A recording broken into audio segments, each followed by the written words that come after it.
Bonjour, bonjour à tous, bienvenue. Il y a 20 ans, les premières journées Rabelais s'interrogeaient sur les nouvelles tendances en matière d'alimentation.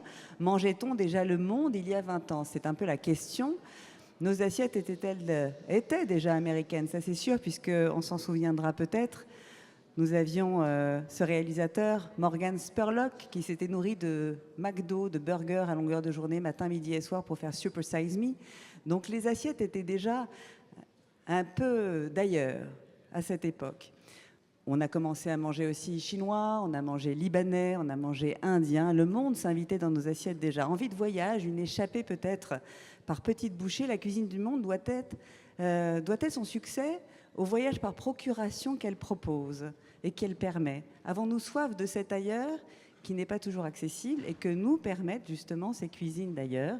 C'est les questions qu'on va poser aujourd'hui. Et la question de l'authenticité. Est-ce que je suis en train de goûter? Est-ce vraiment le goût de l'ailleurs? Si je mange indien, est-ce vraiment le goût de là-bas? Toutes les questions qu'on se pose généralement quand on va dans un restaurant. Est-ce que ce sont des questions que vous posez, vous? En tout cas, on va les poser à nos différents interlocuteurs aujourd'hui parce que nous sommes très bien accompagnés, je vous l'assure. Je vous présente Manu Sharma, bonjour. Bonjour. Vous êtes restaurateur et vous avez plusieurs d'ailleurs restaurants à Paris, dont Jougade. On a quelques petits restaurants sur Paris. Aujourd'hui, on occupe de 4 projets sur Paris. Peut-être mettre votre micro bien près de votre bouche pour qu'on vous entende. On a 4 projets sur Paris pour le moment et on occupe un autre concept aussi sur Paris. Ce sont tous ces 5 projets, dans la 5. On a 2 concepts coréens. Ma femme, c'est coréen. Voilà, c'est vraiment international pour moi. Et 2 concepts indiens, c'est Jugaad et le Sharma, le dernier projet que j'ai lancé l'année dernière. Donc en fait, c'est la cuisine du monde à lui seul, puisque sa femme est coréenne, vous l'aurez entendu. Séoul Mama, c'est 2 restaurants, puis il y a également donc 3 restaurants plutôt indiens. Avec Jougade, qu'est-ce que veut dire Jougade déjà? Jugaad, c'était vraiment c'est un spirit indien qu'on a dit, c'est une solution de vie. Vraiment, pour trouver la solution, il y a toujours quelques solutions. Et c'est le spirit pour Jugaad. C'était vraiment pour moi, pour mixer tous les mots. Voyage de culinary, de la langue, d'Angleterre, qui j'ai passé beaucoup de temps, 10 ans de 10 ans de votre temps à Londres, en Angleterre. Et après, c'est aujourd'hui sur Paris, 10 ans. C'est vraiment, j'ai mélangé tous pour lancer ce projet. C'était cette région, j'ai dit, celle-ci, c'est un Jugaad de movie. Voilà. D'accord. Donc rue Favard, Jougade, qui veut dire donc une solution à tout. Je pense que c'est pas mal quand on s'interroge sur comment manger et où manger. Sophie Thiron, bonjour. Bonjour. Alors vous êtes docteur en sociologie, donc sociologue à l'Université Jean Jaurès de Toulouse, et vous vous intéressez évidemment sur cette alimentation, sur l'industrialisation aussi de l'alimentation, et sur les émotions et le ressenti qu'elle suscite. Exactement. Et si je peux rebondir sur ce que vous commenciez à nous dire, est-ce qu'on a le même goût, le même ressenti quand on mange ici, là-bas? Est-ce que c'est la même chose? Finalement, on va en parler, mais en fait, les symboles, ce qu'on associe et le contexte dans lequel on mange, donc manger le même plat en Inde ou manger le même plat à Paris, ça n'a pas forcément la même expérience et donc pas forcément le même goût. Et donc, en effet, mes travaux portent sur tout ça. Donc voilà. À ma droite, une amie, Mercedes Agumada. Bonjour. Bonjour. Qui depuis 1 an et demi maintenant a ouvert Chikawalko, qui est et le nom d'un restaurant et le nom d'un village. Chikawalko est le nom de mon village, c'était un village des cuisinières qui a disparu un peu avec la mondialisation, mais surtout avec un phénomène en 85, le tremblement de terre au Mexique. Donc c'est pour ça que mon restaurant s'appelle Chikawalko. Chikawalko, je recommande. Et le local de l'étape, comme on dit en sport, vous savez, il y a toujours le local de l'étape, donc Azim Hosseini, bonjour. Vous avez 2 restaurants à Tours, vous êtes afghan d'origine. Est-ce que vous pouvez nous parler de vos 2 tables? Oui, bien sûr, je m'appelle Azim Hosseini, donc je suis de Tours. Et j'ai plusieurs restaurants sur Tours, on a 3, avec mon associé qui est martiniquais, entier français. Et moi, je viens d'Afghanistan, donc les Tourangeaux, peut-être qu'ils nous connaissent nos restaurants. Le Kabouli, un restaurant franco-afghan, et puis le restaurant Bamiyan, qui est au 17 rue de Commerce, donc la gastronomie afghane. Et aussi, nous avons le Balzac Burger, qui est juste à côté, donc on se forme idéal, justement, le produit tourangeau, burger gastronomique. Et on avait créé en 2018 Ball and Roll, le premier concept de bol en Touraine, donc voilà. Avant les Pokéballs, il y avait le ball and roll. Exactement. Afghan. Tout à fait. Donc le bol, on était avant l'époque and bol ici, et puis ça s'appelait bol and roll. On servait de la cuisine franco-afghane. Sur votre site internet, il y a un message très clair. Vous dites notre mission, je vous cite, hein, c'est faire découvrir la culture d'Afghanistan à travers la gastronomie et ainsi changer l'image de ce beau pays, l'image que l'on a. Oui, tout à fait. Donc Bamiyan, par exemple, Bamiyan, c'est l'image au Bouddha de Bamiyan qui est détruit par les talibans, ou le nom. Et je viens aussi de cette région. Donc aujourd'hui, l'objectif est de montrer une autre image de l'Afghanistan. Il n'y a pas que la guerre, parce qu'on en parle, c'est vrai qu'on entend beaucoup parler de l'Afghanistan, mais pas forcément de tout ça, mais surtout de la guerre. Mais aujourd'hui, moi, mon objectif, c'est de montrer une autre image. Et puis, il n'y a pas que ça en Afghanistan. Nous avons une culture, une gastronomie, et puis plein d'autres belles choses à découvrir ici en France, en tout cas. Alors la première question que j'ai envie de vous poser à vous qui travaillez sur le terrain et vous qui étudiez ce terrain, quelle était votre intention première quand vous avez ouvert vos restaurants? Qu'est-ce que vous êtes dit et quelle était votre intention? Le premier, c'était le bol and roll. Donc à la base, je suis cuisinier, donc j'ai fait des études dans la restauration.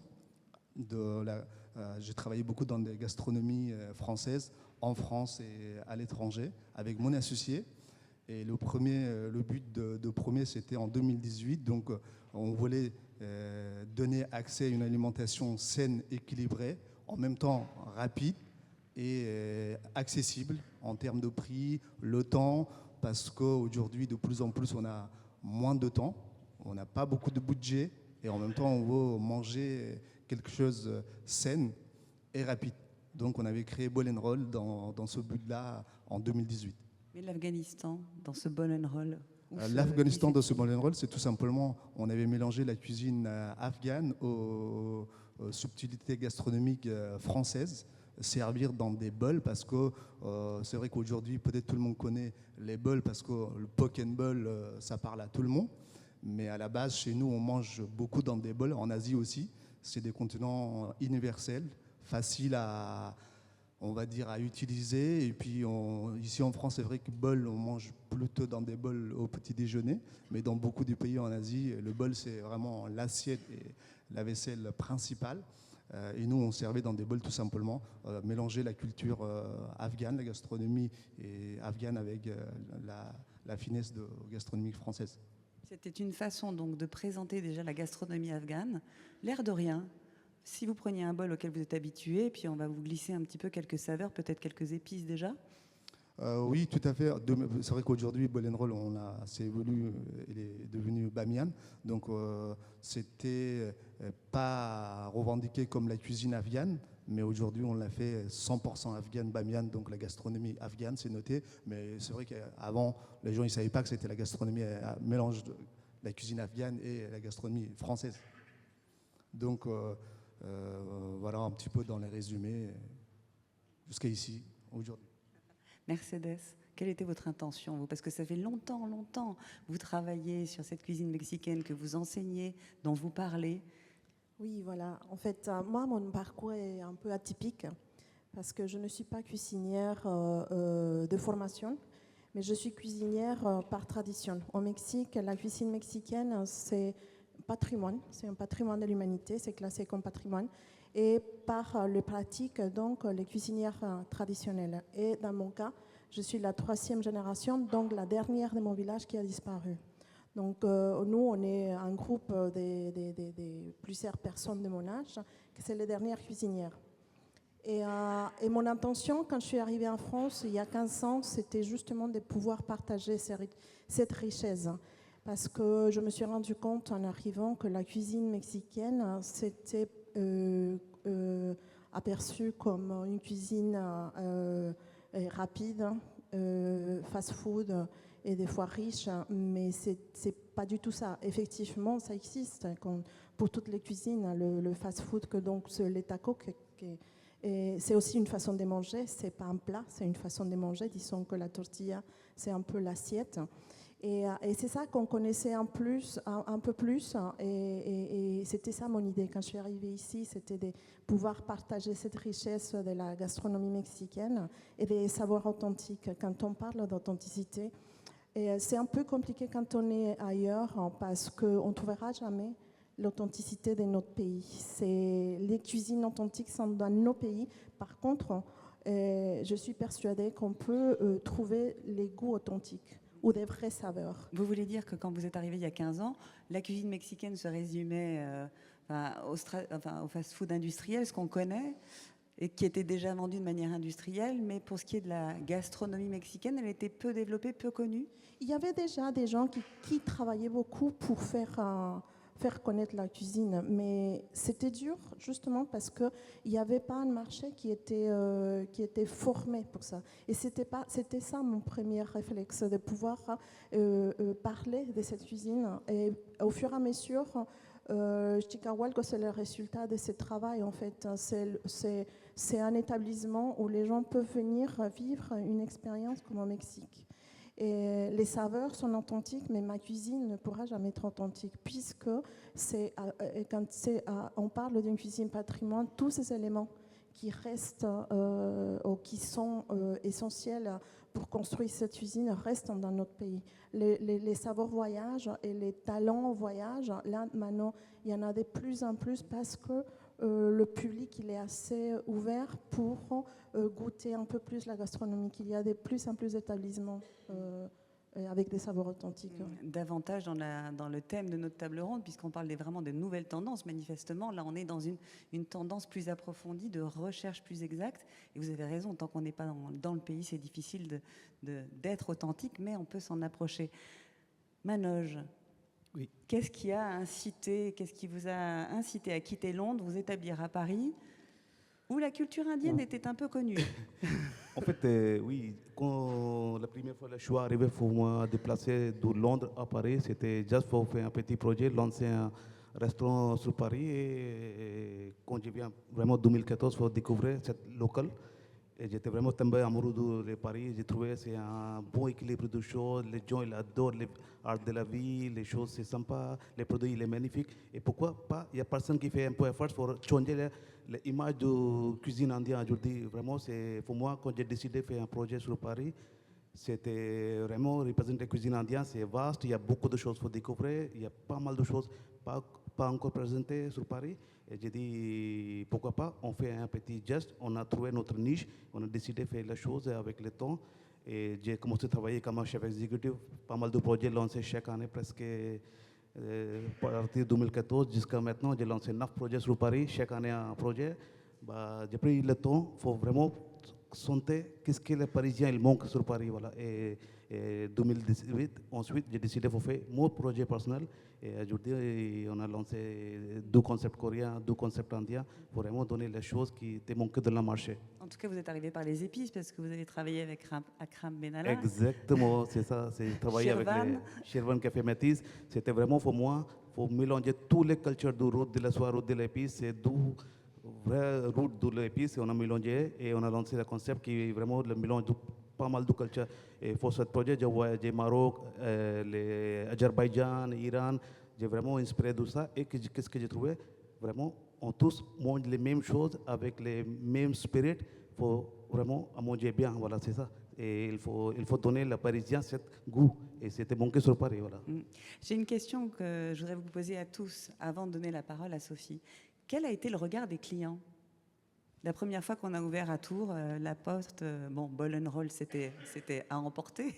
Mais quel a été le regard des clients? Comment est-ce qu'ont été perçus vos restaurants? Pour moi, quand j'ai lancé le premier projet en 2014, j'étais vraiment choqué au niveau de la réponse qu'on a reçue. Dans mon petit restaurant, il y avait 22 places assises et on fait les 3 tournées de table. C'était un service, on fait 4 accords. C'était énorme, il faut faire les 4 accords dans la place de 22. Et les gens ils adoraient. Il a dit, il n'y a personne qui fait cette cuisine. C'est vraiment la cuisine indienne. J'ai dit, c'est vraiment, il y a pas mal de choses. Chaque région, c'est une cuisine individuelle. Chaque région, c'est une recette individuelle. Chaque famille, c'est une recette individuelle. Il faut vraiment parler de ça uniquement. Ce n'est pas juste tikka masala et cheese naan, c'est la cuisine indienne. Il y a beaucoup de choses qu'il faut parler. Ce qui est intéressant, c'est qu'il faut préciser, si vous ne connaissez pas très bien Paris, que géographiquement, il n'est pas tellement loin des quartiers sri-lankais. Et donc, d'habitude, quand on va à Paris, dans les quartiers sri-lankais qu'on pense être des quartiers indiens, c'est plus de la cuisine sri-lankaise qu'on va manger Oui, le sud de l'Inde, moi j'ai pas dit même le Sri Lanka, comme le Tamoul, c'était le Tamil Nadu, c'est la région de l'Inde, c'est beaucoup plus riche. Et même les Tamouls, ils sont immigrés dans la Sri Lanka et c'est la culture, ils sont ramenés dans la Sri Lanka, c'est la même chose. Bah, ça reste la cuisine du sud de l'Inde qui est un peu plus relevée. Bah, j'adore cette cuisine, il y a beaucoup de saveurs, beaucoup de choses. Bah, quand même, le nord de l'Inde, on est inspiré de la même cuisine comme les Afghans. C'est vraiment beaucoup plus doux, beaucoup plus légèrement parfumé à l'épice. C'est rien à voir. Cette région, j'ai dit, l'Inde, c'est quand même un petit continent et chaque région, sa cuisine se change, sa saveur se change, la recette se change. Voilà. Alors on a Paris, les gens sont habitués quand même à Paris à découvrir le monde dans l'assiette, mais depuis bien longtemps, par les migrations diverses qui sont arrivées, qui sont implantées à Paris. Quand on est à Tours, je suis désolée, je vais peut-être faire ma parisienne, pardon, vous m'excuserez, le regard des gens à Tours, comment ça s'est passé ? À Tours, après le Tourangeau, c'est des gens sympathiques et très ouverts d'esprit. C'est vrai que moi, depuis que j'ai ouvert les restaurants franco-afghans, donc un grand succès en tout cas. Et en même temps, les gens, ils sont curieux et ils cherchent, comme vous avez parlé, l'authenticité. Donc c'est vrai que la gastronomie afghane, la cuisine afghane, c'est un marché niche. C'est pas connu en France. Et surtout dans des villes comme en Touraine. Mais en tout cas, on est très bien accueillis, les gens, ils apprécient, et surtout, ils cherchent cette authenticité, et qui n'est pas connue, et en même temps, qui est rare. Et, en tout cas, nous, on est ravis de la faire découvrir ici en Touraine, et c'est très bien aperçu. Et, comme on parlait, on a un petit lien avec la cuisine indienne, tout ça. Nous, c'est la culture perse. Sachant que même la cuisine indienne est très influencée par la cuisine perse. Les biryani, tout ça, à la base, c'est perse. Parce que l'Inde est colonisée par les Perses. Vous connaissez peut-être Taj Mahal, tout le monde. C'est construit par les Perses. Et puis, même l'inscription, c'est en perse. Donc, c'est vrai que ce n'est pas connu en France, la cuisine persane. Mais on a une énorme patrimoine gastronomique, culinaire, qui est vieux comme le monde, donc c'est pas développé, mais je suis là pour vous la faire découvrir, en tout cas déjà au Tourangeau. On a le monde qui s'inscrit en tout cas autour de cette petite table ronde, puisque le Mexique... On est un peu loin, 9000 km. Et, pour moi, c'était un défi. Je pense que si on avait ouvert le restaurant il y a 10 ans, l'histoire serait différente. Parce que c'est une cuisine méconnue. 9000 km, c'est beaucoup. Et je dis méconnue parce que même si on voit un peu partout des tacos, de fajitas, de tortillas, et sont différentes à celles du Mexique. Donc, et même si notre communauté elle a commencé à grandir, parce que la communauté mexicaine elle est très petite, et il n'y a pas assez encore de personnes qui puissent vraiment partager notre culinaire. Et quand je dis assez, et si on est, je ne sais pas, une centaine de restaurants un peu partout en France, bah, ce n'est pas beaucoup. C'est pas beaucoup, 100 restaurants mexicains. Et surtout, comme je vous avais dit tout à l'heure, la cuisine mexicaine est divisée en plusieurs, soit traditionnelle, soit contemporaine, soit street food, soit... Et on a beaucoup de branches. Et en plus, c'est compliqué à la faire connaître. Donc, si j'avais ouvert il y a 10 ans, l'histoire, ça serait très différente. C'est pour ça que j'ai travaillé longtemps pour pouvoir et comprendre la cuisine que je voulais partager, que c'est traditionnel. Dans mon cas, c'est une cuisine traditionnelle. Et les regards de mes clients, ben, il y avait des personnes qui arrivaient contents. Et je ne savais pas qu'en France, on avait autant d'expatriés français qui sont revenus et qui cherchaient cette gastronomie.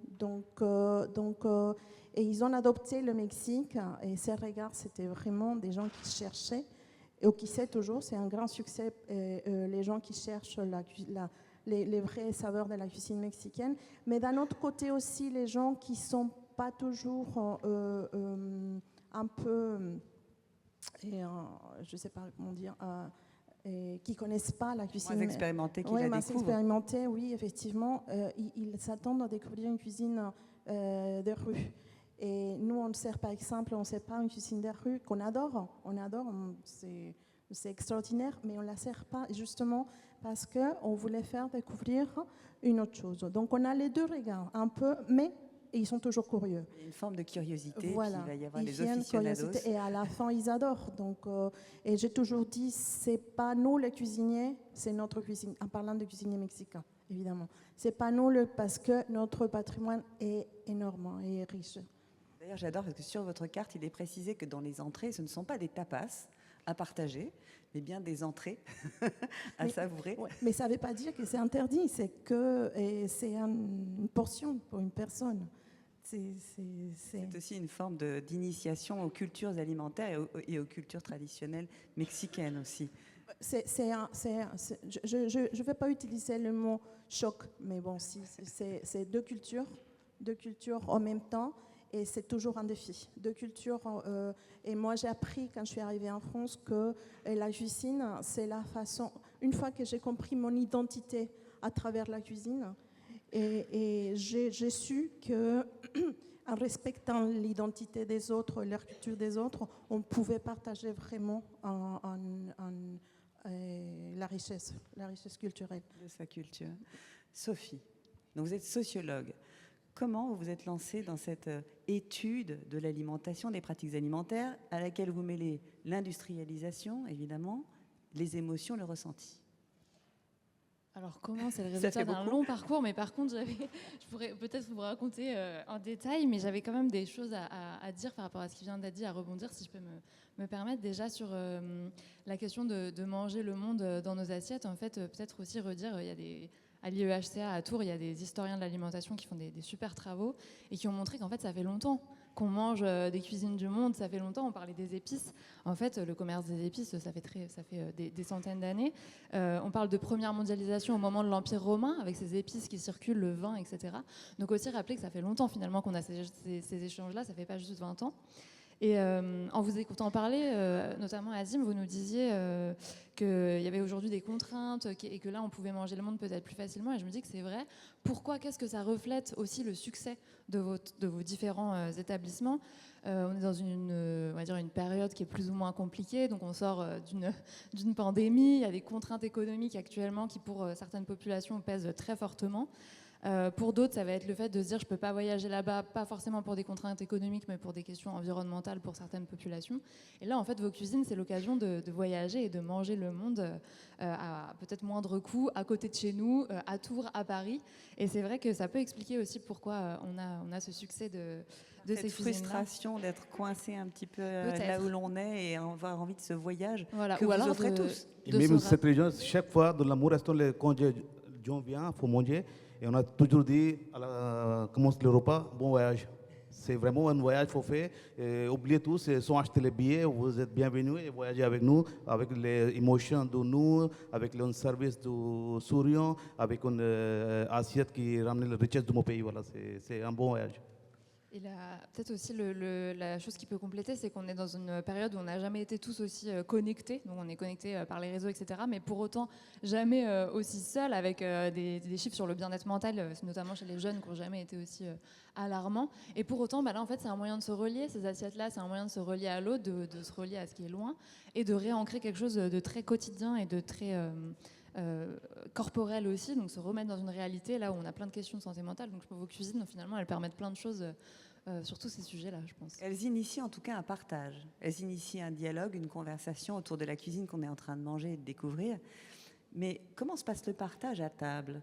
C'est un peu la question que je me pose. Et comme les Landes, vraiment, c'est la culture, c'est les choses qu'on toujours mange dans la table, quand on partage les choses. C'est pas juste quand on fait à la maison, c'est un seul big curry on fait et ça partage dans tout le monde qui fait le petit accompagnement avec un riz, avec un salade, un petit chutney et à la fin c'est le même principal dish, c'est on partage tout le monde dans notre assiette et c'est ça le spirit de partage. Voilà. Donc ça, on conserve cette idée-là. Pour ce qui est de vos cuisines, est-ce que vous avez le sentiment que cette cuisine est découverte puis partagée? Est-ce qu'autour de la table, on va partager, nourrir et poursuivre cette conversation? Oui, c'est vrai que dans les cultures comme l'Inde et même chez nous, la cuisine, ça se partage. Donc, on n'a pas, c'est pas des plats en général individuels, c'est plutôt, on ramène un grand plat au milieu, tout le monde se sert, et puis, après, ça dépend aussi des gammes de restaurants, mais c'est vrai que dans des restaurants gastronomiques, donc il y a aussi, on est obligé de s'adapter aussi, on ne peut pas faire des plats à partager. Nous, on a dans nos restaurants des plats à partager, mais quand on fait la gastronomie, c'est obligé de respecter quelques codes de la gastronomie, sinon l'aperçu est différent. Donc aussi, en tout cas, nous, notre concept, c'est on a, de toute manière, dans tous les pays, toute la gastronomie, et à bout d'un moment, on est obligé de s'adapter, en gardant bien sûr l'identité et puis le côté authenticité. Mais il faut on prenne dans tous les cas les codes de la gastronomie en fonction des gammes, donc entrée, plat, dessert, mais dans des pays, même en Afghanistan, en général, il n'y a pas d'entrée, plat, dessert. C'est plusieurs plats qu'on partage, en même temps on mange du salé, sucré, un petit peu comme un brunch. La bol and roll, c'était comme ça d'ailleurs.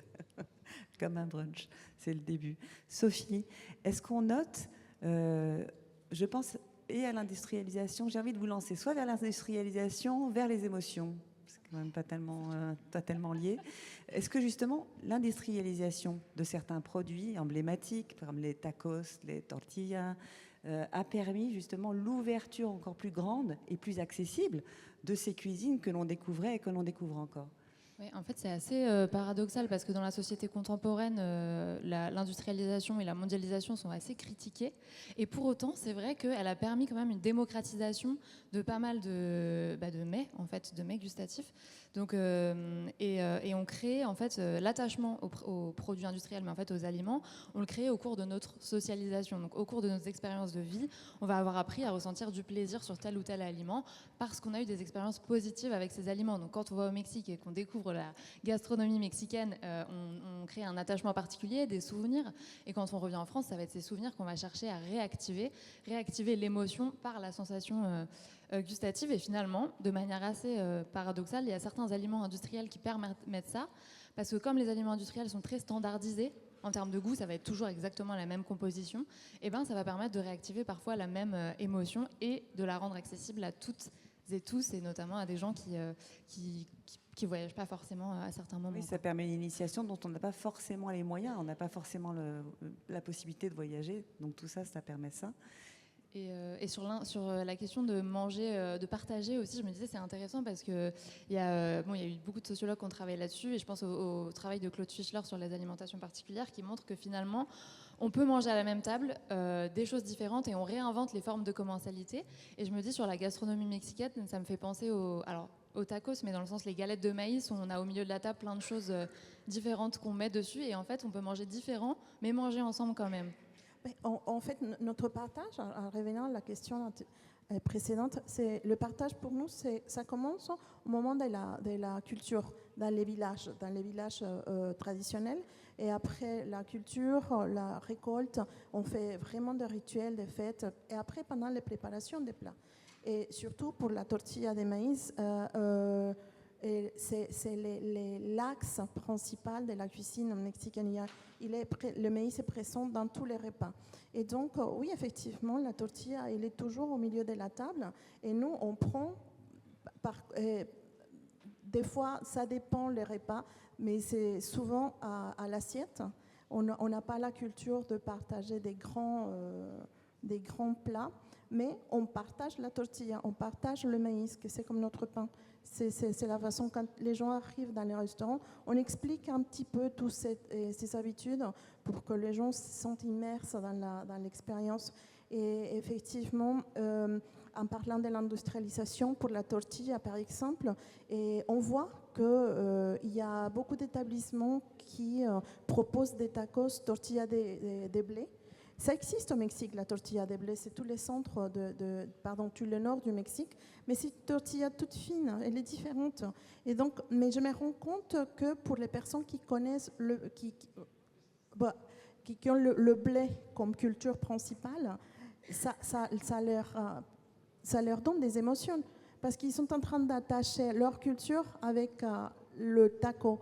Mais aux surprises, c'est pas les mêmes coups. Mais je vois qu'ils se sont identifiés par rapport à cet ingrédient, à ces céréales, le blé.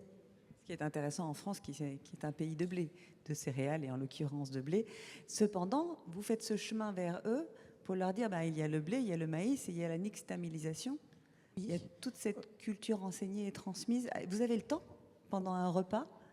Nous, on fait ça parce qu'on ne fait qu'un service, on ne fait pas 2, 3 services. Et justement, parce que c'est ce qu'on propose, c'est une expérience culturelle. Donc les gens arrivent et on explique vraiment chaque plat, comment il a été fait. Et les gens peuvent passer, c'est pour ça qu'il s'appelle menu expérience. Les gens peuvent arriver à 7h, à 19h du soir et partir à 23h, minuit. Et il y a des gens qui restent encore un peu plus parce qu'on fait toute l'expérience avec les spiritueux aussi. Et donc c'est une expérience culturelle, justement, pour pouvoir expliquer toutes ces richesses. C'est ça qui est intéressant, c'est que vous proposez tous des expériences culturelles et donc la création, a posteriori, de nouvelles émotions qui seront nées dans vos établissements. C'est ça. C'était vraiment qu'on a trouvé, il y a des marchés pour faire la chose, parce que 30 ans que je regarde les restaurants indiens sur Paris, aujourd'hui, tous de la même manière que 30 ans avant les cuisines de l'Inde. Et aujourd'hui, on ne mange pas comme ça. C'était comme avant Londres, c'était la même situation. 20 ans avant, c'est les Londres, c'était comme à l'ancien, c'est quand les Anglo, ils sont le vendredi soir, ils boivent bien et ensuite il faut manger quelque chose relevé, quelque chose d'épicé. C'était ça la cuisine indienne avant. Aujourd'hui, quand vous vraiment allez dans Londres, vous trouvez un bon gamme de niveau de cuisine indienne qui c'est beaucoup plus les regional, beaucoup plus centrique, avec une recette unique. Quelqu'un fait uniquement le biryani, il fait le plus belle biryani de l'Inde et il y avait chaque c'est un style, personnalité, d'individualité aujourd'hui.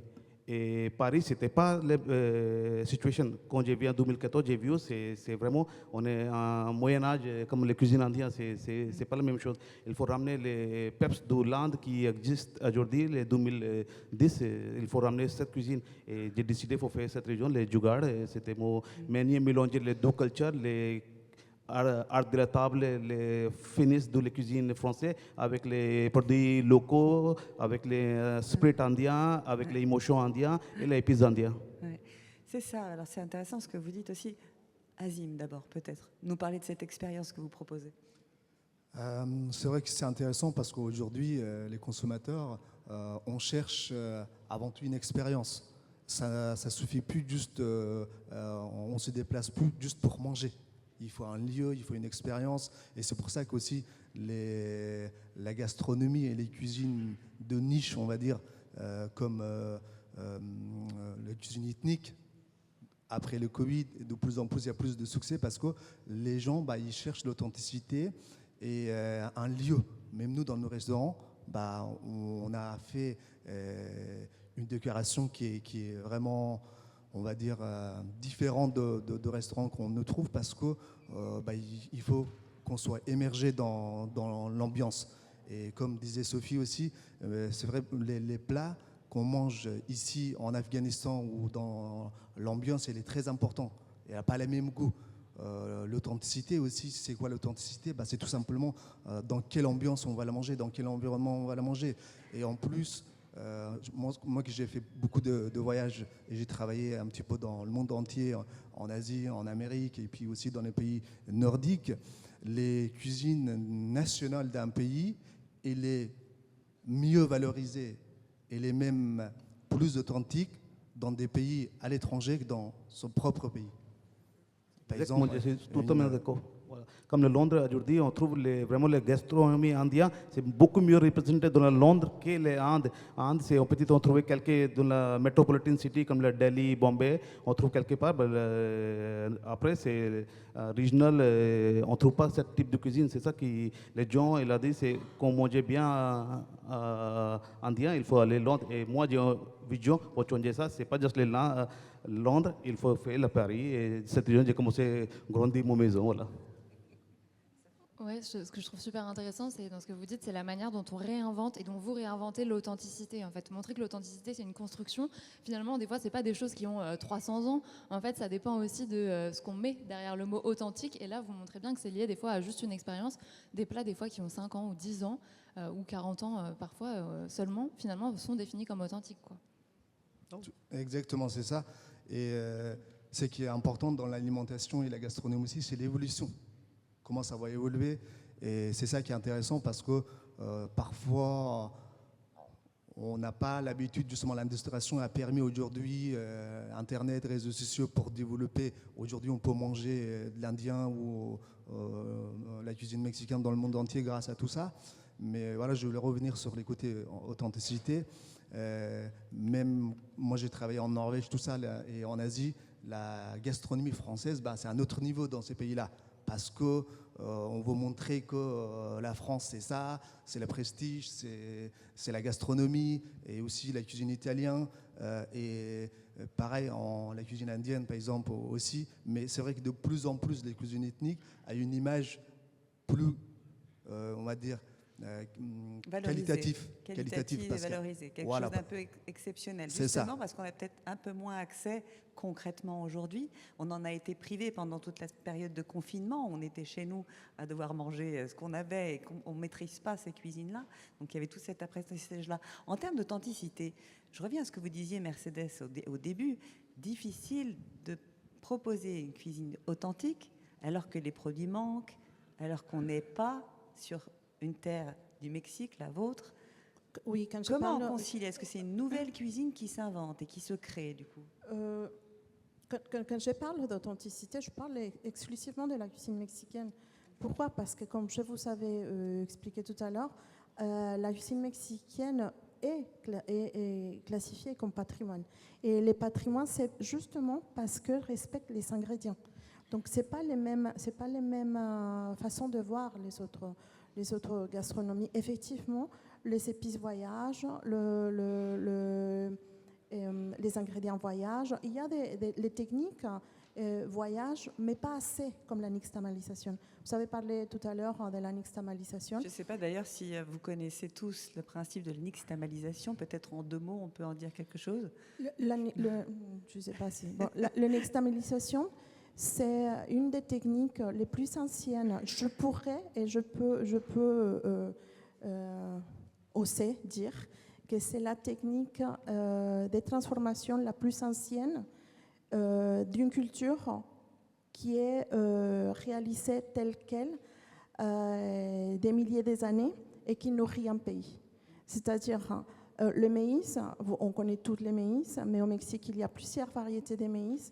Et ça dépend de la région, et c'est pour ça qu'il y a énormément de cuisines mexicaines traditionnelles, parce qu'il y a des différentes régions qui adaptent leur cuisine par rapport à leur maïs qu'ils trouvent dans leur terre.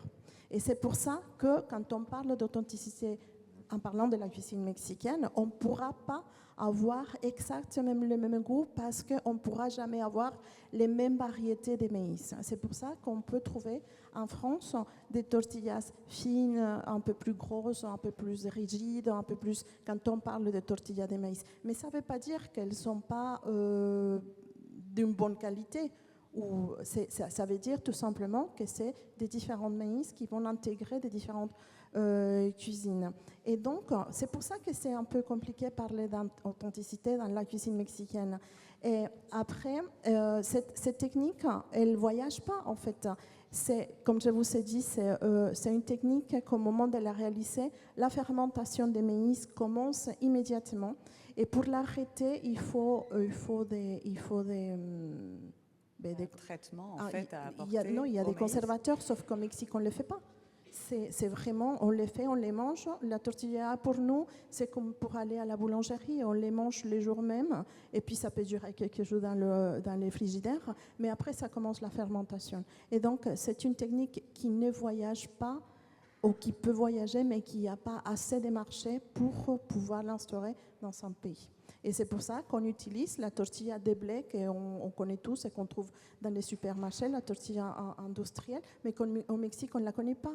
Et comme je vous racontais tout à l'heure, il y a des tortillas qui sont un peu plus fines blé dans la région nord du pays. Effectivement, aussi, il y a des tortillas industrielles, mais ce n'est pas dans notre culture. Dans notre culture, c'est vraiment une culture au moment de manger. Et c'est là où on ne pourra pas trouver l'authenticité mais c'est pour ça que je parle que de la cuisine mexicaine, parce que c'est un ingrédient et une technique assez difficile de faire voyager. Très particulière. En tout cas, il y a une cuisine quand même qui se crée parce que vous, Azim, vous travaillez avec des producteurs tourangeaux, je crois, pour ce qui est, ne serait-ce que les pois chiches viennent de Touraine, il me semble.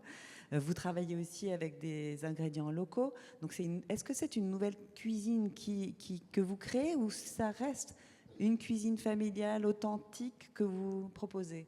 C'est une très bonne question. Bah, pour moi, c'était quand j'ai décidé de faire la cuisine dans Paris, c'était dur pour sourcer mon produit et j'étais vraiment mal pour trouver les bons fournisseurs, pour trouver tous les produits que j'ai besoin pour faire mon cuisine qui ramenait la même émotion. Et c'est encore une fois, c'est authenticité dans la cuisine. Aujourd'hui, on parle. Pour moi, mon vision pour l'authenticité, c'était vraiment pour ramener les émotions de mon pays. Parce qu'aujourd'hui, c'est quand je ramène tous les légumes, toutes les choses de mon pays, c'est pas sensible pour faire un business plan rentable pour moi et pour donner à un client une meilleure expérience. Par le moment où ils prennent voyager dans un bateau, ça perd le goût, perd les choses et c'est pas intéressant pour moi. Et cette raison, il faut adapter les choses, l'environnement. On est là aujourd'hui comme à Paris et il faut adapter les choses. Et cette région, l'authenticité, c'est vraiment une recette inspirée avec ça et ramener les mêmes émotions dans la recette avec les produits locaux et les techniques de mon pays. D'accord. Azim, vous vouliez dire quelque chose? Je suis d'accord, nous c'est exactement pareil. C'est vrai que les épices, on la ramène là-bas, certains fruits secs, tout ça. Mais après, les restes de fruits et légumes, au contraire, même à la première page de notre carte, c'est nos producteurs qui est présenté. D'où viennent nos produits, avec qui on travaille, on le met en valeur parce que c'est important. Et aujourd'hui aussi, les gens ils sont sensibles de ça. Il faut aussi promouvoir ça, nous, en tant que restaurateurs dans le monde où on vit aujourd'hui. Il y a un impact énorme pour les gaspillages, pour aussi, on utilise que des emballages biodégradables, etc., pour les livraisons, et aussi 100% de produits locaux. Nous, c'est pour déco en Touraine. En vous entendant, je me dis peut-être que c'est un reflet aussi de la cuisine afghane. Peut-être que la cuisine afghane, elle est 2 saisons, elle fait attention, elle est économe, par définition. Bien sûr, parce qu'en Afghanistan, c'est le seul pays au monde où il n'y a pas de, on va dire, il n'y a pas de pesticides, il n'y a pas de modifications génétiques des fruits et légumes, parce que c'est un pays qui est fermé. Et du coup, les goûts des ingrédients et les fruits et légumes, ils sont très authentiques. Et moi, ce que je voulais aussi, de faire ça ici en France, d'utiliser des bons produits. Il n'y a pas besoin d'aller chercher des fruits et légumes de Espagne ou je ne sais pas d'où. En Touraine, en tout cas, nous, on a tout ce qu'il nous faut. Et puis, on essaye aussi de mettre en valeur le producteur local et garder l'authenticité de la cuisine. C'est vrai que dans la restauration et dans la cuisine, il n'y a pas que le produit. Comme je disais, c'est qui compte aussi, c'est un ensemble. C'est l'ambiance, c'est l'atmosphère qu'on va créer, mais la manière aussi on va la cuisiner, présenter, etc. Tout ça. Une carotte, ça reste une carotte qui vient d'Inde ou en Touraine, c'est une carotte, mais c'est qui va changer comment l'épice qu'on va les mettre, comment on va la présenter, comment on va la cuisiner. Justement, les épices, c'est la première porte d'entrée vers la cuisine du monde. C'est Sophie ça, l'a rappelé, c'est ancien, mais c'est la première chose qui nous lie, ces épices. Sophie, vous vouliez dire quelque chose à propos des épices? Écoutez, je vais essayer. Non, je me disais, ce qui est intéressant aussi avec les épices, c'est la manière dont ça nous connecte à notre corps. Je pense un peu aussi au piment, c'est pas une épice. Voilà, on peut réfléchir à comment on la classe. Mais pour moi, ça rappelle aussi ce besoin contemporain d'être très ancré dans un moment, de manger, le mouvement manger en pleine conscience, là, et d'arrêter le temps. Et c'est presque, pour moi, je sais pas, une lecture peut-être qu'on pourrait proposer, c'est une lutte aussi contre l'accélération contemporaine, de se dire il faut toujours aller plus vite, tout va tout le temps plus vite. Les épices ou les plats bien précis, certaines expériences, elles arrêtent le temps. Et pour un temps, on n'est plus dans cette société qui s'accélère tout le temps et on s'arrête un peu avec des expériences très charnelles finalement sur les épices. Enfin, je ne sais pas si ça vous parle, mais... D'autant que... Pardon. Pour moi, c'était ça, je suis partagé que vraiment, les épices, c'était les parts de mon pays aujourd'hui, on parle de ça. Et quand on regarde, le monde il est trop petit aujourd'hui. Quand on regarde les piments, c'était jamais dans la lande. Piment, il vient du Mexique, dans la lande, et on a adapté plus notre recette avec cette épice. Et aujourd'hui, le monde il connaît les plus épicés, c'est l'Inde qui est le Mexique. Voilà, c'est cette région, on dit le monde il est petit et tout le monde on a adapté les choses comme avec le temps on est passé. Et il faut adapter les choses. Moi aujourd'hui, dans mon restaurant sur Paris.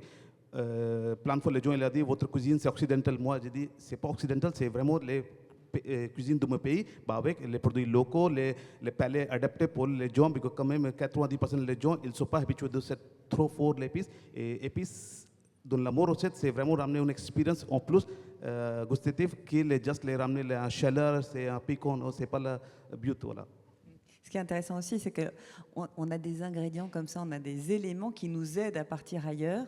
On prend le piment, on prend la galette et on apprend à se servir du piment et de la galette. Et chez soi, du coup, on peut s'approprier ces cuisines. C'est des bons vecteurs de communication et des bons vecteurs de partage. Le piment, notamment, la galette. Je pense au piment parce que... C'est très intéressant.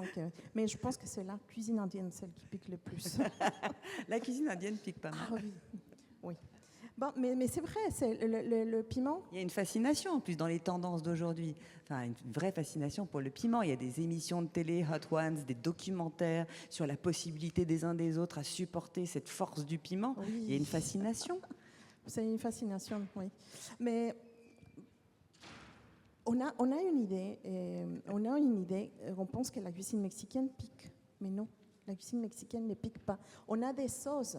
Et c'est les sauces qui piquent. Et c'est quand on ajoute les sauces que notre cuisine pique. Mais sinon, je ne peux pas manger... C'est piquant. C'est piquant. Ben, il faut goûter, comme ça vous changez votre perception. J'ai promis, vous avez changé votre vie. Après, ça, on s'habitue et c'est très bon. On dit que le piment fait mal au ventre, mais non, je ne suis pas d'accord.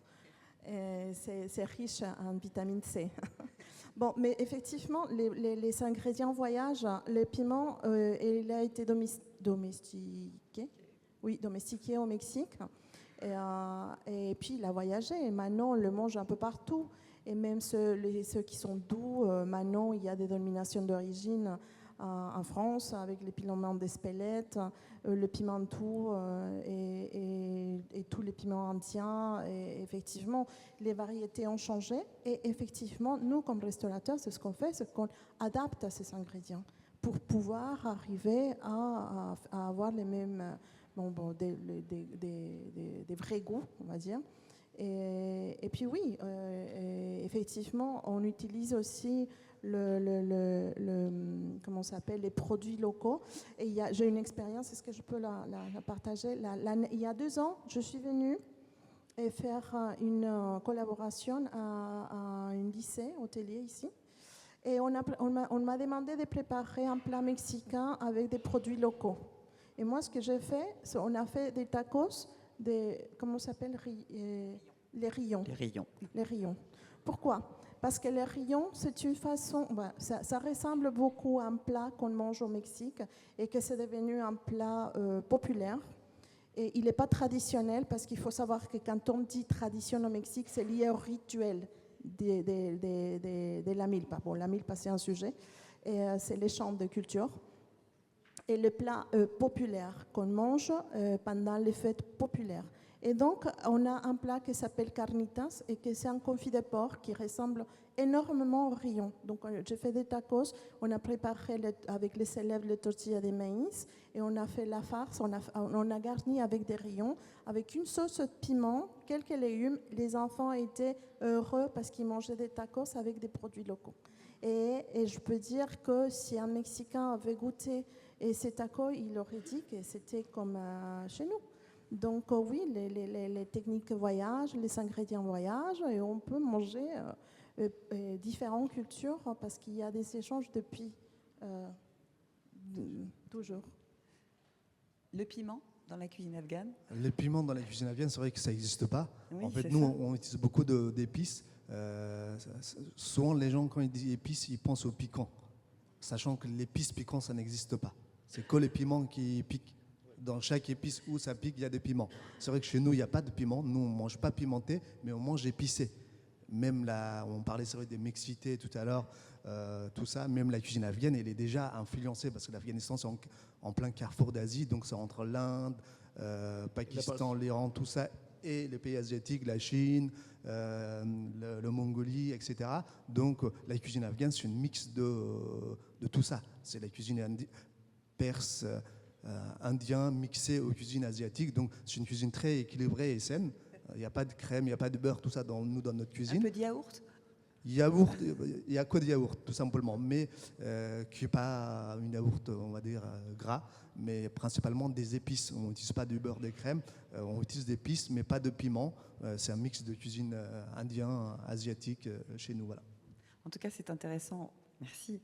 Ce qu'a raconté Mercedes autour de cette expérience de tortilla au rayon, c'est que c'est la création pour toute une génération de ces enfants qui ont pu goûter d'un nouveau sens, une nouvelle mémoire gustative, un nouveau livre dans leur bibliothèque de goût. Exactement. Et c'est aussi ce que vous disiez sur le fait qu'on peut s'habituer au piquant et au piment. Ça revient un peu à ce qu'on disait tout à l'heure. On apprend, les goûts et les dégoûts s'apprennent et se désapprennent en fait. Et donc en fait là, je pense qu'on peut apprendre. Et par exemple, c'est vrai que dans la culture française à la base, on mangeait pas trop pimenté. Et de plus en plus avec ces cuisines qui arrivent, on apprend en fait à aimer, à associer ça à des nouveaux symboles, des nouvelles expériences sensorielles qu'on apprend à aimer, je pense. Et après, c'est ce qui est magique avec les piments, c'est que le piment, c'est un fruit. Et donc, il garde toutes ces notes des fruitées, mais on peut enlever les piquants et rester avec une cuisine légèrement relevée, ou pas relevée du tout, seulement avec les goûts des piments. Et c'est ça qu'on essaye aussi de faire découvrir dans nos cultures, parce que même si nous, on est les berceux des piments, ça ne veut pas dire que nous, on mange tous super piquant, non, il y a comme partout. Et puis, oui, nous aussi, on dit que je partage avec vous, on dit aussi que la cuisine mexicaine, elle n'est pas piquante, elle est épicée. Et les sauces, elles sont piquantes ou pas. D'ailleurs, les sauces sont composées d'une vingtaine, trentaine d'ingrédients parfois. On a plusieurs sauces. Nous, on dit qu'il y a la sauce accompagnement, comme les sauces en France, mais c'est toujours des légumes, c'est-à-dire des fruits et des légumes. Il y a pas, c'est rare qu'il y ait des matières grasses. Ça, c'est la sauce d'accompagnement, mais il y a les sauces des plats, c'est les sauces mijotées. Oui, c'est toute une expérience avoir une sauce mijotée. Les sauces mijotées, c'est technique à faire. On peut dire que c'est facile parce que c'est un mélange, mais nous, parce que les piments, les gens, on digère pas les piments. En fait, il faut vraiment les cuisiner. On dit, je disais que les piments font mal au ventre. C'est pas les piments qui font mal au ventre, c'est qu'ils sont pas assez cuits. Et généralement, par exemple, la sauce molle, on fait la faire cuire au moins 5 heures parce qu'il faut que tous les ingrédients soient bien cuits, sinon c'est indigeste. Donc oui, nous on fait des sauces pour cuisiner, accompagnées pour cuisiner. Et tous nos plats sont, non pas tous nos plats, mais la majorité de nos plats traditionnels sont mijotés. Les cuisines du monde sont tendance, on ne peut pas dire le contraire. Regardez dans n'importe quelle librairie, vous verrez des rayons et des rayons et des rayons de cuisine. Cette rentrée a été particulièrement fructueuse en termes de livres de cuisine d'ailleurs. Et c'est en ça que c'est intéressant, c'est qu'on se dit, est-ce que ce livre de cuisine va être le vecteur qui va me permettre, à moi, du coup, de m'approprier, pas de me l'approprier, mais de l'essayer, de la faire c'est moi. Et surtout, ils ont changé ces livres, parce que maintenant, ils proposent, outre des recettes, ils proposent des portraits. Alors on va avec les chefs, on va découvrir des produits avec eux, ils vont nous raconter leur vie, leur expérience, leur parcours. On est dans des livres de récits, de recettes et de culture. Est-ce que vous êtes d'accord avec moi? Pour moi, comme je dis, mon vision, c'est les gens, ils voyagent beaucoup plus qu'avant. Maintenant, ils ont les moyens pour voyager tout le monde. Ils voyagent, ils toujours ramener un petit souvenir de ce pays. Ils manquent ça. Quand ils trouvent dans le rayon, ce souvenir, ils commencent à s'inspirer avec ça et commencent les voyages à la maison, cuisiner. Et ils sont envie, allez, on fait encore une fois cet esprit de cette memory. Et dans cet restaurant, on va aller découvrir cette expérience encore une fois. Je trouve que ce sujet du livre, il pose la question de comment on s'approprie, comment on apprend et comment on découvre les nouvelles cuisines. Donc ça peut passer par les livres, ça peut passer par les réseaux sociaux. On a des chefs aussi sur les réseaux sociaux qui font des portraits.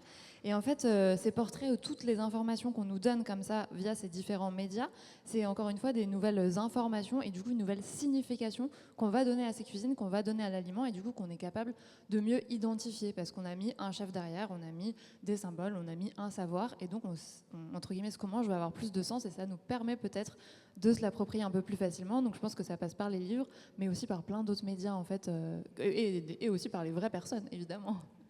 Est-ce que par exemple, vous, Azim, je ne sais pas si vous avez publié de livres encore.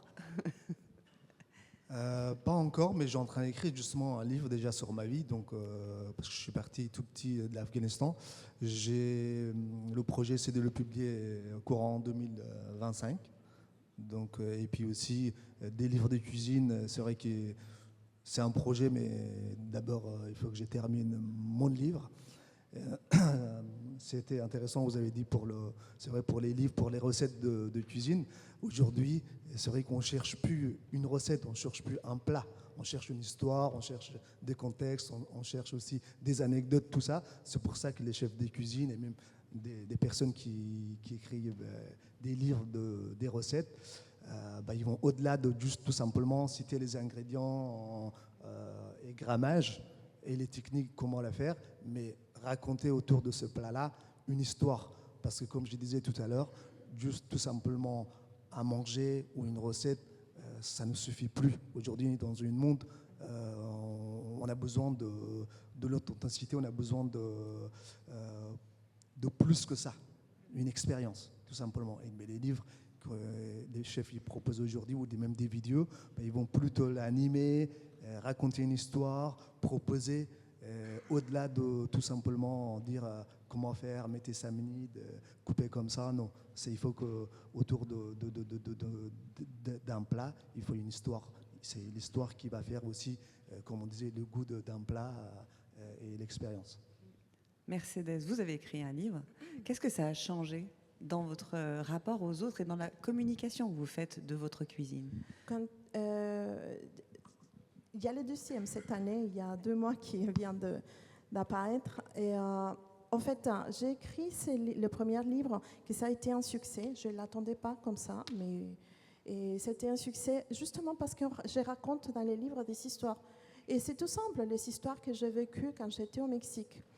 Mais l'objectif pour moi, c'était comme je vous racontais tout à l'heure, que quand j'ai assumé mon identité, c'est quand j'ai décidé de partager ma culture. Et donc, je me suis mise de l'autre côté. Qu'est-ce que les gens attendent d'un livre de cuisine? Jusqu'à maintenant, les livres que j'avais achetés, c'était des traductions des livres de recettes. Et forcément, une traduction, on ne va pas trouver les mêmes ingrédients, on ne va pas trouver les mêmes anecdotes, parce qu'on est dans un autre contexte. Et moi, quand j'ai appris à connaître aussi la fierté des Français pour votre cuisine, que c'est extraordinaire, je me suis rendu compte que les gens qui voulaient apprendre des nouvelles techniques ou des nouveaux plats attendaient quelque chose. Et donc, je me suis permise de me mettre de l'autre côté, de dire qu'est-ce que les lecteurs voudront savoir pour pouvoir préparer ces recettes. Déjà, savoir où il peut acheter les produits. Quels produits il peut, ou comment je peux adapter les recettes. Pardon, parce que, disons que, tout simple, un oignon, ce n'est pas les mêmes goûts au Mexique qu'en France. Et je ne vais pas ramener des oignons du Mexique. Il faut utiliser les oignons qu'on peut de nos producteurs ici. Et donc, c'est adapter ces recettes. Et c'est pour ça, je pense que ça a été un succès, parce que les gens se retrouvent. Ils peuvent aller pas loin des GSE pour acheter les produits. Et donc voilà, pour moi, c'était... mais c'est grâce aussi à toute cette technologie d'échange qu'on a, les réseaux, à l'Internet, etc., et qu'on ose découvrir une nouvelle culture. C'est tout l'imaginaire que portent aussi ces cuisines. D'ailleurs, je m'amuse, Manoj, parce que quand j'ai découvert que votre femme était coréenne et que vous aviez 2 restaurants quand même coréens qui sont dans la tendance absolue de... cet après-midi, il y a une table ronde, je crois, autour de la K-pop, un atelier. On est aussi dans une des tendances, un des côtés de la tendance de cuisine du monde. Comment ça s'est passé pour les tables coréennes? C'était une très bonne question. Pour moi, c'était... Quand j'ai voyagé dans la Corée, j'ai toujours adoré cette nourriture, ce pays, l'esprit de ce pays dans cette plat. Et j'ai toujours manqué ça. Et moi, j'ai décidé, pour mon plaisir, j'ai ouvert un resto comme ça. Je ne manquais pas les cuisines coréennes. Voilà. Et c'était ça la vision. On a décidé de faire un spirit de bistrot locaux du quartier avec les recettes familiales qu'on mange à la maison dans le restaurant. Voilà, c'est l'esprit pour faire ce projet. C'était un petit projet avec encore une fois le petit. C'est mon premier projet de 2018 que j'ai lancé. Et c'était fait un projet qui familial à côté, qui ma femme elle va gérer. Et le jour il est disponible, elle va occuper du restaurant. Petit, il va lendemain, il va fermer. Comme ça, elle occupe du bébé aussi. C'était pas vraiment un projet pour faire rentabilité dans ce projet. Voilà. C'était vraiment ramener l'esprit de Corée dans le Paris avec notre vision de la bistronomie française et goût de Corée. Non, je me disais juste sur la Corée, ce que je trouve super intéressant, c'est la manière dont la cuisine coréenne arrive à combiner deux choses un peu paradoxales. D'un côté, cet imaginaire de pureté et de presque d'enfance juvénile qui se prolonge de manière un peu illimitée, et de l'autre côté, le côté pureté naturelle, et de l'autre côté le côté plutôt confiance en l'innovation. On est sur des produits très très esthétisés, et donc on a d'un côté la technique à son paroxysme, et de l'autre cet imaginaire de pureté, de naturel, que je trouve intéressant parce que ça se conjugue dans cette cuisine là. Enfin, je sais pas si La cuisine, c'est vraiment, c'est comme j'ai dit, comme toutes les cuisines, je sens, comme les cuisines mexicaines, cuisine afghane, il y a toujours beaucoup plus l'émotion. C'est pas juste la technique, c'est pas juste les ingrédients, il y a vraiment l'émotion dans la recette qui ramène la richesse dans la recette. Et c'est ça que je trouve quand on voyage partout dans le monde aujourd'hui, que chaque fois j'ai inspiré avec les richesses de ce pays, les émotions, les respects pour le produit. Voilà, c'est ça que j'ai adapté ça. Est-ce que vous avez faim? On n'a pas parlé de boisson du tout. Est-ce que la boisson, elle entre en ligne de compte? Qu'on soit chez Jugan, chez Chicahualco En Mexique, les boissons, c'est une partie de notre culture. Qui ne connaît pas la tequila? Et tout le monde connaît la tequila, mais pas tout le monde sait-on la boire? l'identifie. Parce qu'on pense aussi, c'est aussi savoir la boire. C'est aussi une culture. En fait, le Mexique, c'est un pays des cultures de la A à Z. Et donc, toutes ces rituels, la production, la façon de boire, et puis oui, c'est un pays des fermentés et des spiritueux. Parce que avec les maïs, l'un des éléments les plus importants ou des produits les plus importants du Mexique, c'est l'agave. Et l'agave, c'est une plante grasse, c'est pas un cactus. C'est une plante grasse issue, et il y a beaucoup de boissons issues de cette plante, dont la tequila, le mezcal et plusieurs spiritueux, mais aussi des fermentés. Et dans les régions mexicaines, dans les petites régions mexicaines, ces boissons ont des dénominations d'origine, et donc on est très fiers de le partager avec le monde. Il y a de plus en plus des personnes spécialisées au Mexique. Et c'est tout neuf, parce que, et comme c'est un élément culturel, les gens ne se spécialisaient pas. C'est récent que les gens commencent à se spécialiser dans cette boisson, parce que c'est des boissons de tous les jours. Et dans les régions, et là, dans les cuisines régionales. Et là, maintenant, ça commence à sortir du Mexique. Les États-Unis, évidemment, c'est le premier consommateur. Mais surprise, les pays en Europe commencent aussi à s'intéresser par les boissons mexicaines, dont les spiritueux, et très récemment aussi les vins. Et par le biais de certains festivals, Gusto d'ailleurs, notamment, Gusto où on peut aussi, apprendre, qui se tient chaque année. La cuisine mexicaine et la culture mexicaine. Le thé, on ne propose pas. Non, vous servez des petits cocktails. Comme dans tous les restaurants, on est des voyages. Ils commencent avec un boisson qui est inspiré avec les mots pays. On a toujours infusé les choses avec un petit touche d'épices. C'est juste pour ramener ce souvenir de ce pays. Voilà, c'est ça qui, tous les jours, ce voyage commence avec un boisson alcoolisé, non alcoolisé, comme un lassi, comme un jira masala soda. C'est vraiment le ramener touche indien avec les techniques locaux. Voilà. D'accord. Et chez vous, Azim? Chez nous, on commence par un thé et puis on finit par un thé. Donc, c'est du thé et du thé. Mais aussi, c'est vrai qu'ici, j'ai même des vins de l'Afghanistan dans mes restaurants en Touraine. C'est étonnant, mais nous avons du vin parce que le vin est créé par des Perses dans ces régions-là. Je vous raconte les petites histoires de vin. En plus, je l'ai appris ici en France parce que j'ai fait de l'œnologie. Donc, le vin, c'est les Perses qui ont créé le vin. Les gens, ils buvaient du vin là-bas. En Europe, il n'y avait même pas encore des raisins. Donc, c'est les Perses qui ont inventé le vin. L'histoire, c'est l'un de ses cousins voulait souhaitait empoisonner le roi. Le roi, il buvait roi de Perse que de jus de raisin. Il l'avait laissé dans une cave fermenté et servi au roi. Il était un petit peu sous, il a dit bah, j'adore cette boisson. Je vais le boire tous les jours, donc faites-moi ça. Après 2-3 mois, il a bu ça. Et du coup, c'est comme ça que le vin est créé. Et les Perses ont commencé à produire le vin.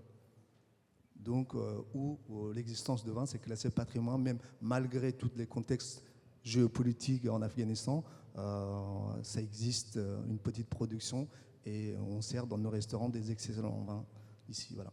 Et donc, on va à l'encontre des idées reçues. Peut-être que vous avez envie de poser des questions. Nous aussi, au Mexique, on commence par un thé. On commence le repas par un thé, on finit par un thé, sauf que c'est un thé d'agave. Alors, j'ai cédé mon micro pour les questions.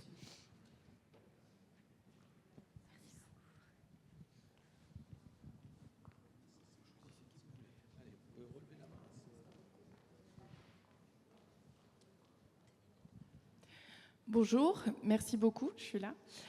Je me posais une question en lien aussi avec les tables rondes d'hier et l'exigence des consommateurs, du côté des consommateurs.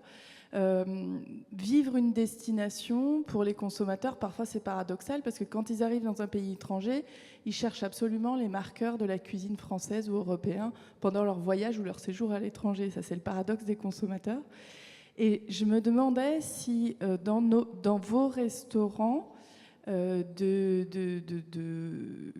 valorisation de vos terroirs et de votre authenticité, je me demandais quel était l'accueil et la bienveillance des consommateurs, et je fais le lien aussi avec la table ronde de la gastronomie à l'heure des régimes sans. Est-ce que vous vous retrouvez avec des consommateurs qui viennent manger indien, Afghanistan, mexicain, mais qui exigent de ne pas avoir dans leur assiette certains mets? Et voyez-vous une typologie justement évolutive là-dessus depuis 20 ans, puisqu'on est sur les 20 ans des tendances culinaires? Merci.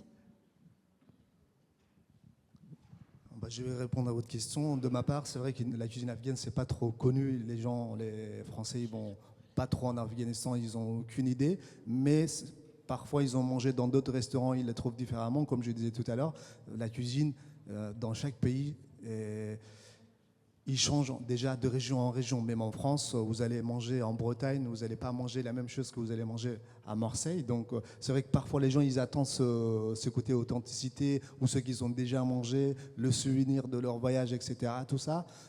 Mais aujourd'hui, je pense que tout le monde est compréhensible. Et en tout cas, chez nous, nos clients, donc ils n'attendent pas quelque chose de particulier, mais ça arrive que certaines personnes font des remarques. Ah, j'ai mangé un plat traditionnel de l'Afghanistan, donc chaque pays a un plat traditionnel. Chez nous, c'est le kabouli, qu'on le trouve aussi en Inde sous la forme de biryani, ça s'approche. Et puis tous les pays Moyen-Orient, ils ont ce plat-là, mais personnalisé. Et du coup, c'est pas pareil en fonction de la région où on les mange, mais parfois il y a cette question qui se pose, il y a cette attente-là, mais en soi, c'est pas problématique.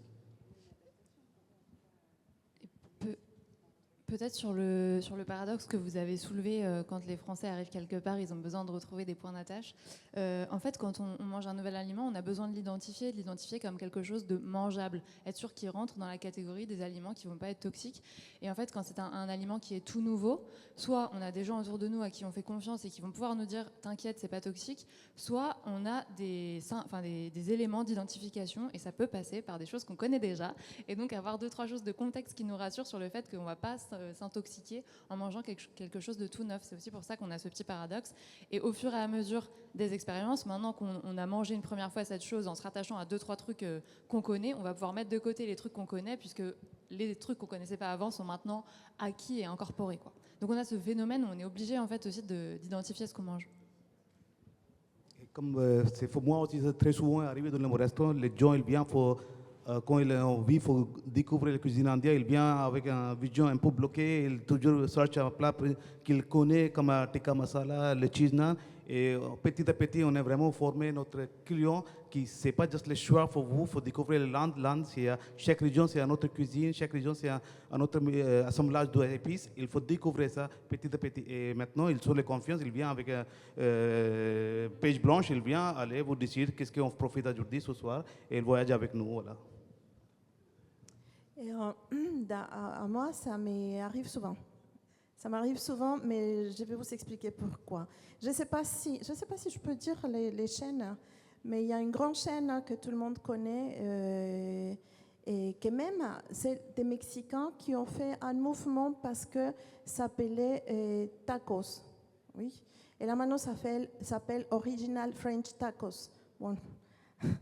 Et on n'a pas gagné, mais on n'a pas perdu non plus.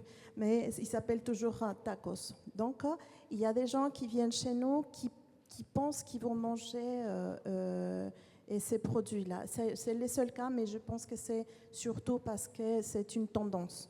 Mais sinon, les gens viennent pour une expérience et pour vivre une expérience assez ouverte. Et c'est souvent, dans mon cas, je parle pour mon restaurant, c'est des gens qui me connaissent. La majorité, c'est des gens qui me connaissent et qui viennent goûter la cuisine qu'on propose comme une expérience. Mais oui, ça nous arrive de temps en temps qu'il y a des gens qui nous confondent, qui confondent le concept ou qui ne connaissent pas la vraie cuisine mexicaine, qui peuvent penser que cette mets est mexicain. Donc, mais c'est pour ça, c'est seulement parce qu'il y a une incompréhension sur ce sujet. Mais sinon, généralement, les gens viennent assez ouverts d'esprit pour pouvoir manger ce qu'on propose.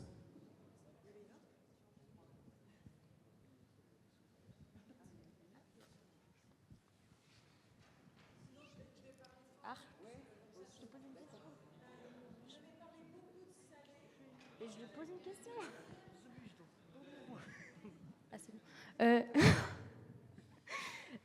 Par rapport au point que vous avez énoncé, est-ce que vous trouvez que les chaînes de restaurants, pas baisse votre culture, mais est-ce que vous trouvez que c'est comme une rivalité pour votre culture? Est-ce que vous trouvez que c'est un mauvais point qu'il y ait des chaînes de restaurants qui reprennent certains aliments que vous faites dans certaines de vos cultures? Je voudrais répondre à la question parce qu'il y a quelques années, la communauté mexicaine pensait que oui, ça pourrait être une concurrence. Mais au fur et à mesure, les années passent, on s'est rendu compte que c'était tout le contraire. Les gens, ça a réveillé l'esprit curieux des gens et ils s'approchent vraiment à saveur authentique. Actuellement, la France vit un boom de cuisine mexicaine. Il y a beaucoup de restaurants dans toute la France qui ont commencé à ouvrir. Et ça, c'est très bien parce que c'est des nouvelles propositions plus authentiques de ce que les chaînes proposent. Donc, je pense qu'il faut laisser le temps passer parce que les grandes chaînes, ça reste des grandes chaînes. Au fur et à mesure, ils ne sont pas positionnés comme des restaurants. Mais par contre, ça a ouvert un marché à des vrais restaurants mexicains. Et ça, donc, c'est un point positif.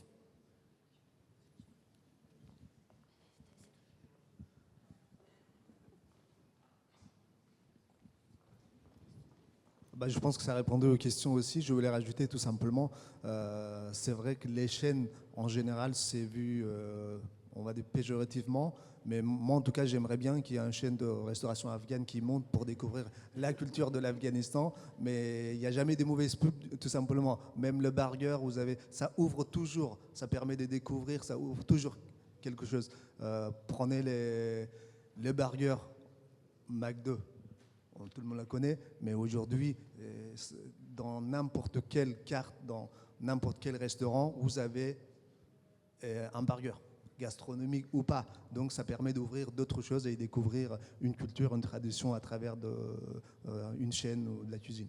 Ouais, je me permets de rebondir sur ce que vient de dire Azim. Je pense que c'est important aussi cette idée de démocratisation, le fait que les chaînes de restauration, entre guillemets, elles ne sont pas que négatives parce qu'elles peuvent permettre de rendre accessible et de faire connaître d'autres cuisines.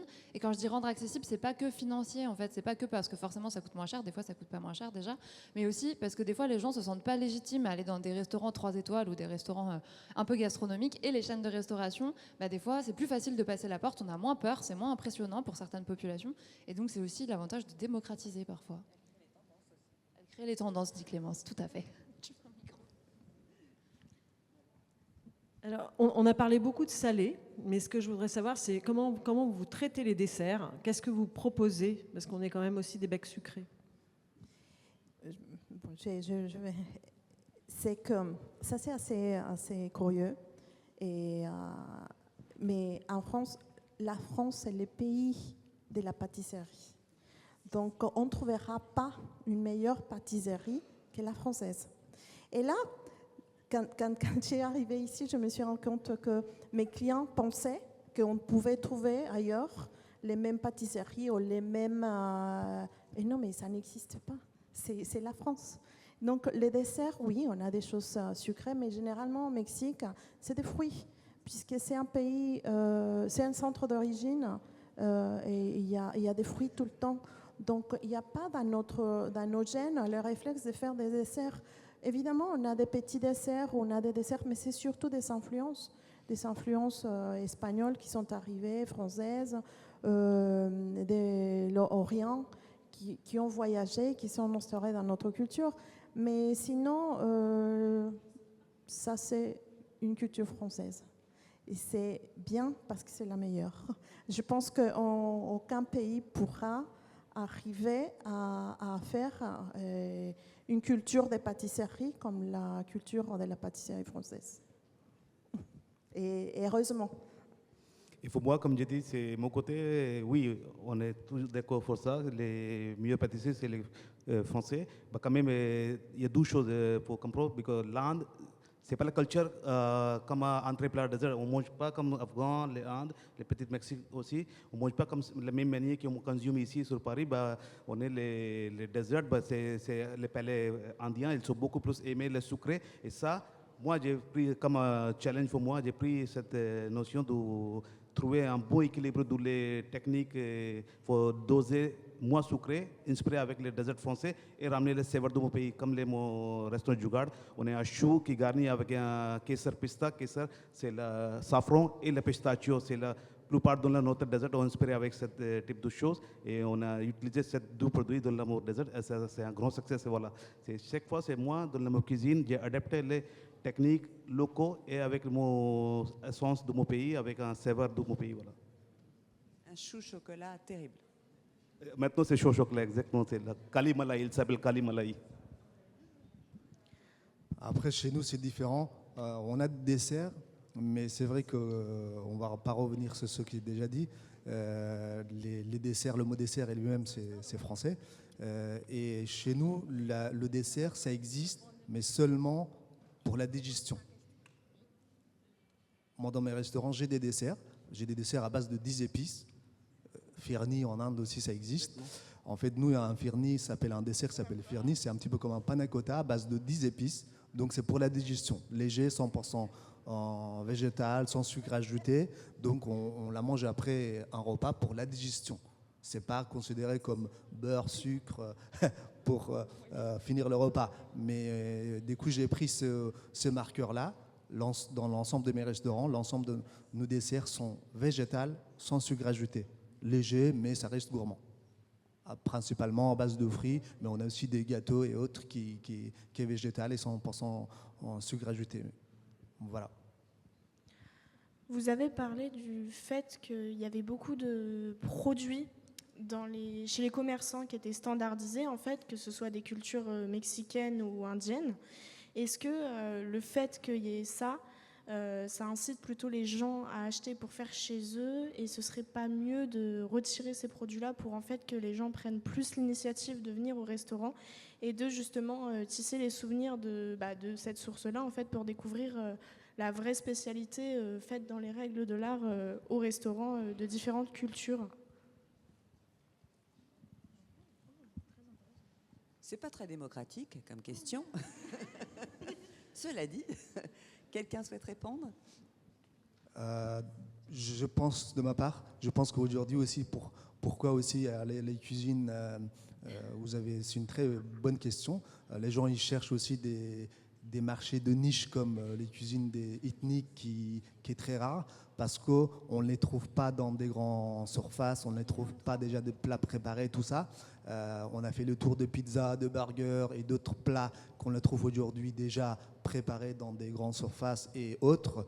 Même il y a des restaurateurs qui l'achètent déjà toutes faites, ça existe. Mais en tout cas, dans des cuisines qui ne sont pas démocratisées, on est obligé de le faire de fait maison, nous-mêmes. Et du coup, je pense que ça explique aussi le succès de ces cuisines-là, parce qu'on est sûr que c'est fait maison, qu'on ne peut pas l'acheter déjà préparé, et c'est fait frais avec l'air dans le règle de l'art. L'industrialisation, de toute façon, a mis son pied dans la porte. Donc on a déjà une idée de ces cuisines et du goût prétendu de ces cuisines. Donc après, l'avantage, c'est quand on va goûter la cuisine de... Pour moi, c'était vraiment la première expérience pour les clients. Il faut trouver avec, facilement dans le supermarché, ils goûtent et ils toujours attaché avec ça. Il faut trouver un meilleur de ça, cette version. Voilà. Cette version, il vient dans notre restaurant, il faut découvrir et après, il est satisfait avec les choses qu'il trouve dans notre restaurant qu'il était goûté peut-être hier. Et après, c'est pas forcément antagoniste les deux, parce que des fois, de cuisiner des produits, ça nous permet de mieux les appréhender, mieux les connaître, mieux se les approprier. Et du coup, on va aussi avoir envie d'aller au restaurant parce qu'on connaît mieux ces produits, on va vouloir les voir cuisiner différemment. Donc en fait, le restaurant va peut-être nous permettre de découvrir et de se dire, bon, je vais expérimenter chez moi, je fais un peu n'importe quoi, je retourne au restaurant. Voilà, exactement. Directement dans le restaurant, voilà. Donc c'est pas forcément toujours dans des mouvements contraires aussi, je pense. Qu'il faut pas que les voir comme des concurrents. Et cette région, moi, je pense toujours, les compétitions, c'est toujours mieux. Il faut trouver plus les choix. Les gens, ils sont plus habitués, plus confiance. Il faut goûter, découvrir les choses. Et comme ça, il vient avec un spirit ouvert. Voilà. J'ai envie de conclure en disant à table, puisqu'il est 12h30. À moins qu'il y ait encore une question. Quelqu'un qui souhaiterait poser une question? En tout cas, merci beaucoup. Il y avait une question. Ah, une question? Ah si, il reste une question. Si quelqu'un pouvait apporter son micro à la personne qui a levé le doigt. Et après, on va manger. Sucré, salé, un peu tout. Bonjour. Est-ce que vous pensez que le développement des cuisines du monde, permet à la gastronomie française d'évoluer? Si oui, comment? Ça la bouscule. Ça la dépoussière. Non, moi je pense que comme aujourd'hui vous regardez les tendances, quand on parle de tendances, c'est toutes les tables d'étoilés dans Paris, aujourd'hui il est toujours inspiré avec épices, il est inspiré avec les choses. Il faut donner une meilleure gustative expérience pour les clients. Voilà, il a toujours ajouté les épices dans la recette. Oui, je pense que la cuisine française, de toute manière, elle est déjà mixée, elle est déjà influencée comme toute cuisine, n'importe quel pays. Et la mondialisation et aujourd'hui aussi l'immigration, la mixité fait que ça va de soi que la cuisine va évoluer et ça va influencer la cuisine française. Oui, moi je pense aussi la même chose, c'est une question un peu répondue. Et la cuisine française, c'est des techniques, c'est produits. Il y a beaucoup de produits qui ont été adoptés aussi, nos produits en France. Et donc, c'est une façon d'enrichir la cuisine française. Donc, les techniques, ça me fait penser, quand je vois des plats, souvent dans des grands restaurants gastronomiques, à cette cuisine japonaise très, très soignée. Et donc, forcément, il y a des influences que la cuisine va s'approprier. Et c'est bien, parce que ça enrichit une culture. Et ça permet aussi de retrouver et de retourner sur son histoire, parce qu'on a des points communs. La fermentation est un point commun des cuisines du monde et de la cuisine française. Donc ça permet de s'interroger, de revisiter, de redécouvrir. C'est infini et c'est pour ça que c'est bien. C'est 20 ans que ça dure et c'est pas prêt de s'arrêter. Je vous remercie beaucoup de votre attention, d'avoir été là. Bon appétit à tous.